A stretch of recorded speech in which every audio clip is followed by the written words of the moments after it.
अस्सलाम वालेकुम जिमी भाई आसफ़ अली बात कर रहा हूँ फैसलाबाद से। कि माशाल्लाह एक फ़ीमेल ने बच्चे दिए थे 7, 2 फौत हो गए हैं, 5 माशाल्लाह ठीक है बिल्कुल। और अभी वे बच्चे देने शुरू कर दिए हैं सब ने माशाल्लाह। बेहतरीन ब्रीड है जिमी भाई की, बहुत अच्छा काम है। और आप सब लोग जिमी भाई से रब्ता करें, माशाल्लाह बहुत ज़बरदस्त काम है।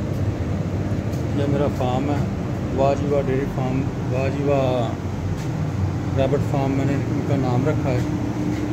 ये देखें माशाल्लाह, ये देखें